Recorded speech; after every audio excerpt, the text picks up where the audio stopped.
All right, so now we're going to work on the sidechain.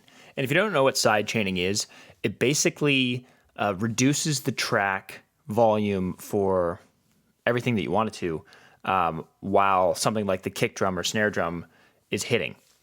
So instead of having a bunch of super loud stuff and then add a super loud kick or snare on top of it, you have the kick be a little bit quieter in your mix.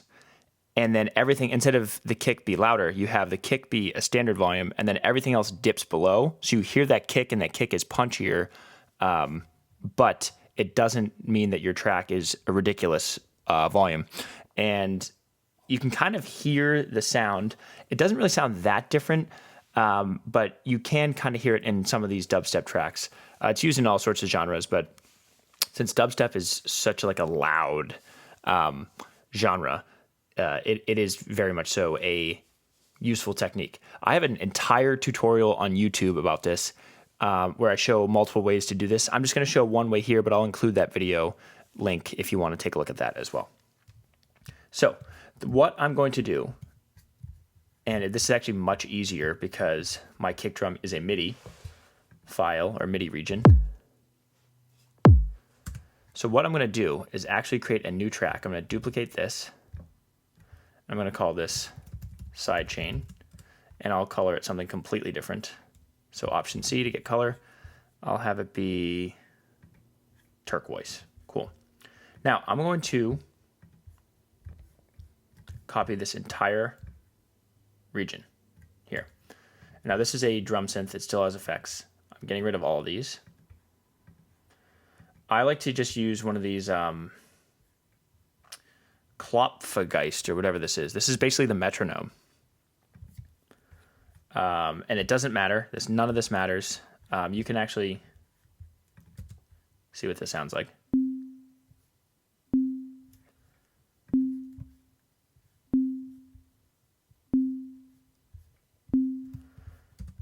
And let's see what.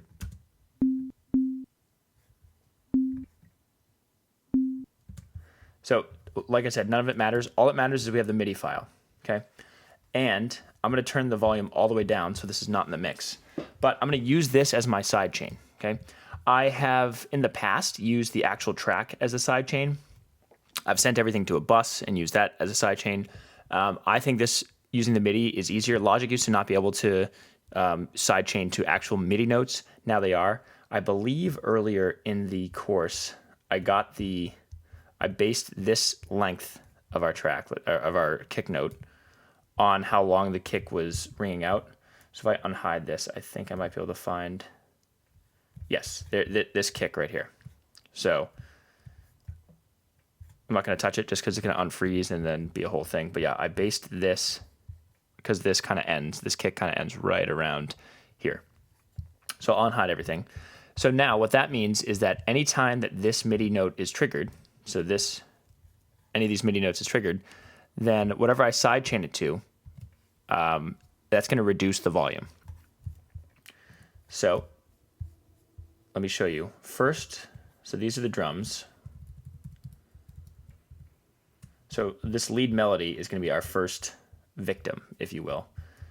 So I'm going to put a sidechain here. And I don't think I need to put any other effects on here, maybe some EQ. Let's see. Well, honestly, all the EQ is cut out. So I'm going to get rid of this EQ, and I'm just going to put a compressor. Now, I've changed my compressor settings because I like to just have it as my sidechain. So this sidechain preset is my default. So nothing's changed. So basically, I have the threshold on -20, which we're going to adjust.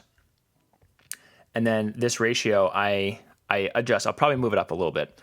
The attack I have at 0, and the release I have at 5 milliseconds. So that just means that it's only compressing, which means it's reducing the volume when that MIDI note is triggered. So to make that sidechain, I need to go up here to sidechain. And if I was using an audio track, I'd do audio. If I was using a bus, I use bus. But I'm using a MIDI instrument, so I'm going to do instrument. And then I use capital letters for sidechain just to be able to find it. And it was the last track that I added. So there. So this means that when I go down here. So I'm just making this smaller. That was stupid. I don't need to make that smaller. So when I'm playing this lead melody part, this is getting triggered by the kick. Now I like to have this be reduced by, so this is decibels. So this is decibel reduction. So if it went over here, it'd be getting reduced up to 5 decibels. I think that's a little too much. So I like to have it in between, probably around 3, maybe a little more than that. And I'm going to change the ratio and then adjust the threshold to see if that changes anything.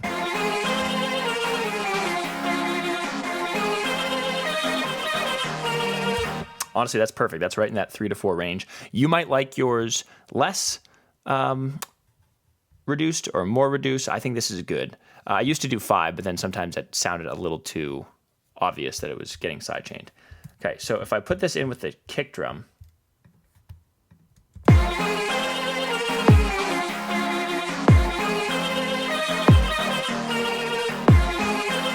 so that's what it sounds like with the compression on. And if I turn it off, here's what it sounds like.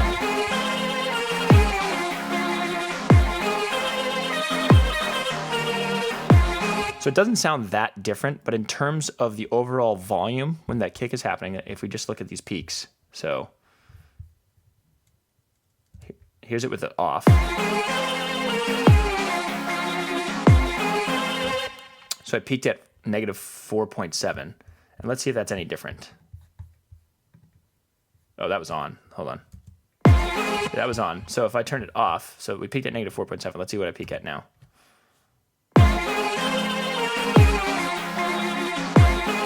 So I am reducing it by a little bit. So that was 0.2 decibels. But remember, this is just the kick and one track. We're going to do this with every non-percussive track, and it is going to make a bit of a difference. So I'm going to turn this back on. And because this sidechaining is going to the kick, and every time I have the kick, I have the snare, except for maybe this time, let's see. Yeah, that's... Okay, yeah, so one thing I do need to add is I want this snare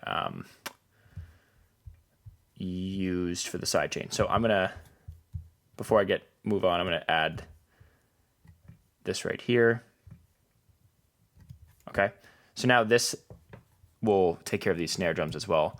If I have another track that has a completely different snare, which I do sometimes, then I'll have to make another side chain, or I could kind of adjust it. But if I have 2 side chains for each different instrument, I feel like I have more control. But here that's not a problem, because anytime besides this that the snare is playing, the kick is under it. And actually, I'm realizing that I might have made a mistake, because I need to include this. So hold on. I'm going to undo that. I need to do another side chain, because I forgot about this kick under. So I need to copy these up here, because I want all of, yeah, because it was not working for this one. There we go. All right, we all make mistakes. So now I'm going to highlight all these, and I'm going to hit Command J to join them. Now they're one MIDI region. Okay, so let's see if that sounds any different. And I can delete this track now. Oops. Delete. So let's see if this sounds any different, just with the lead. I'm going to get rid of the MIDI editor, just with the lead and the sidechain. I'll have both of these kicks on. Well, I guess it's not going to sound different than it did, because I only had that one kick on. But let's see. Here's the lead.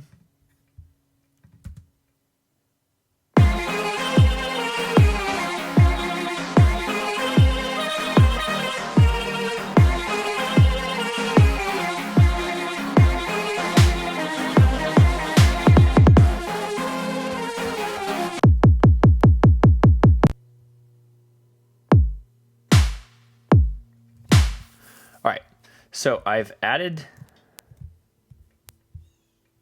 the build up here. I might need to do that for all the other stuff. Yes, I do. So for, hold on, where am I? This button, by the way, gets you to your playhead. So right here, I need to add this sidechain. So ba-da-da-da-da-da. I do want to sidechain that snare. I'm in 12ths here, so I'll go to 12. Move this over here, over here, over here, and over here. And then I'll do that with these ones. I could have copied it, but I think this is a quick enough fix where I can just do it individually. Jeez. Back to 16ths. 1, 2, 3, and 4. And then last but not least, move my playhead over here.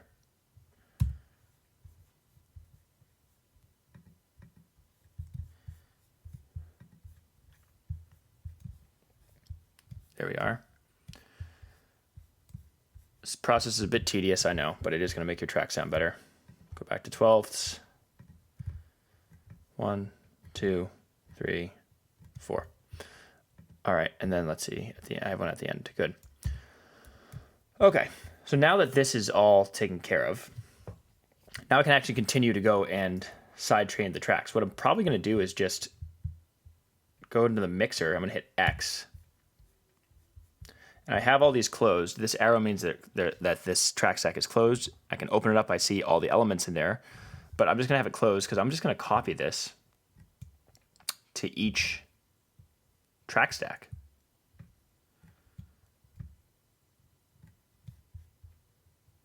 So the sub bass. And then for the intro vocals, for these vocals that have these effects on it, sometimes I am like, ooh, I don't love the idea of sidechaining with reverb on it, but I do think it's necessary.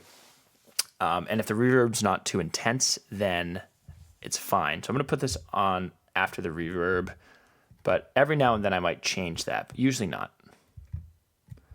So if I go, now these are just individual tracks, not track stacks. And let's see this, I don't think I even need this on these vocals. So if I go, let's see, where was I? Tyson Improv. Yeah, I don't even need this because there's no drum when this come on comes, or maybe there is. Okay, I'll keep it on because I have this. What I'll probably do is have this come on and this come on, become different tracks once I'm mastering. Anyway, let's see if this, I don't think I need one for the Ooh Yeah though. Ooh Yeah!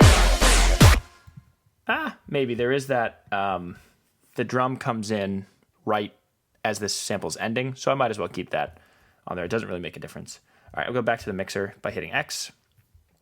Keep dragging this. I do have my sidechain work with the noise and risers. Laser echo, that's another one that probably is not going to make a difference. Same thing. The haze, not going to make a difference.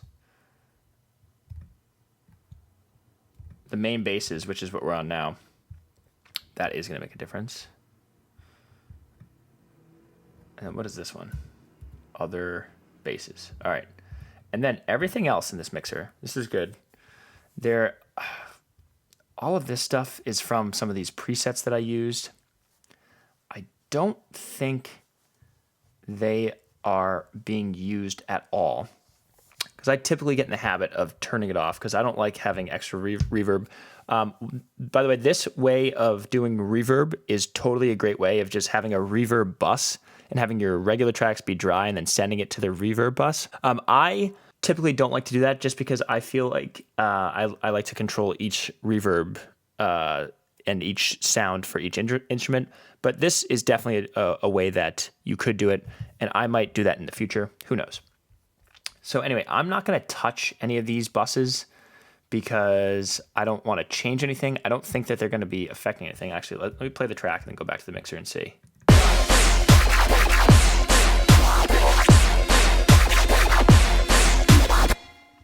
So yeah, I don't think that's that big of a deal. So anyway, let's now play the track now that we have everything sidechained and see what it sounds like. It's probably going to sound worse before it sounds better.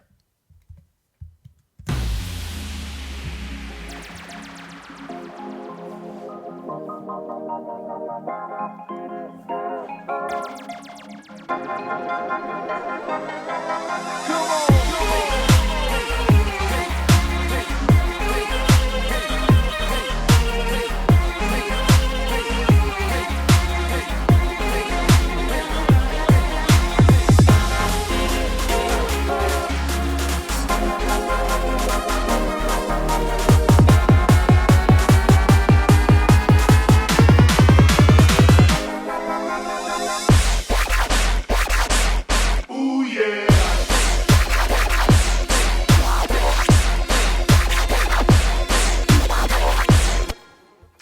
So yes, I'm already listening to it, and I feel like it sounds a little too much in terms of the sidechain. So the problem with that is I just added it to every single track. Ooh yeah.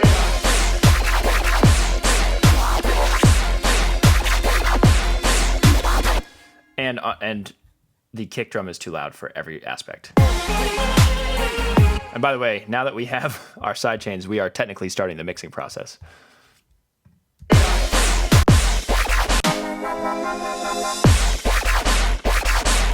Ooh yeah.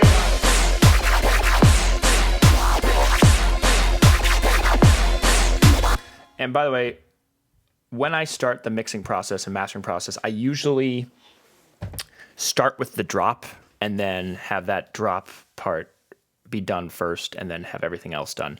I think the drop's the kind of hardest part to do, so I kind of tailor my mix and mastering chains to the drop and then adjust everything else accordingly. So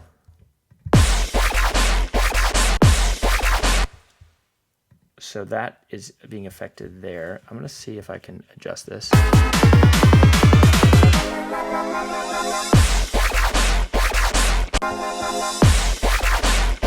Let's see what it sounds like with a little bit less side. Well, that was nothing, so I want there to be something.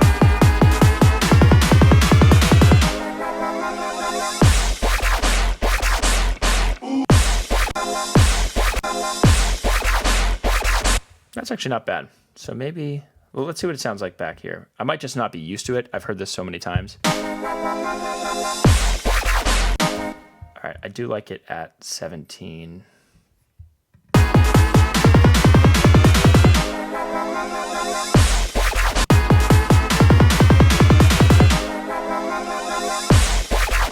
Maybe a little, maybe 18 and a half.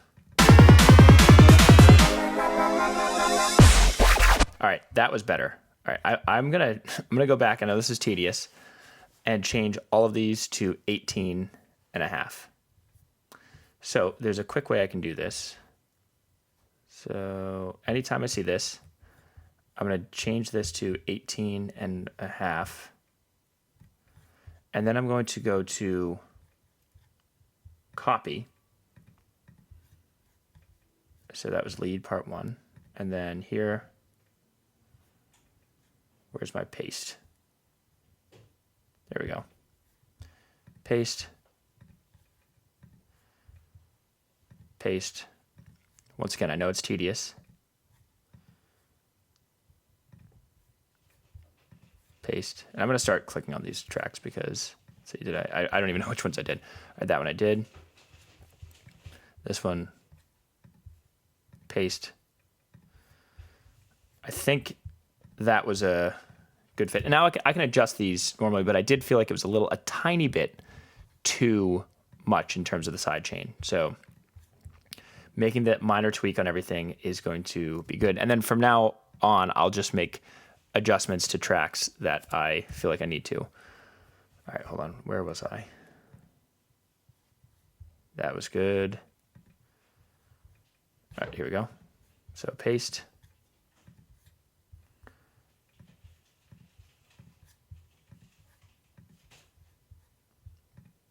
Paste. It'd probably just be as easy to not paste and just slide this over. Paste is a little quicker. paste.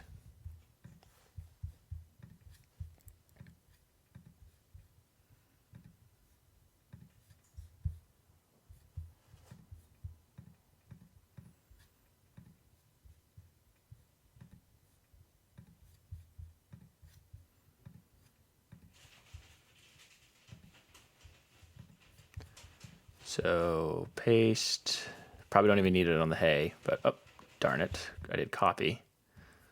Now I need to do copy again because I changed it.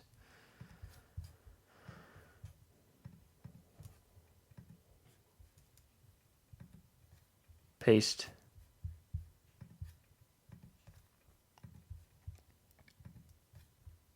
Paste. Oh, wrong thing.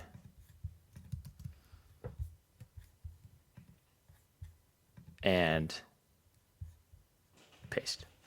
All right, I think that's the last one. Or no?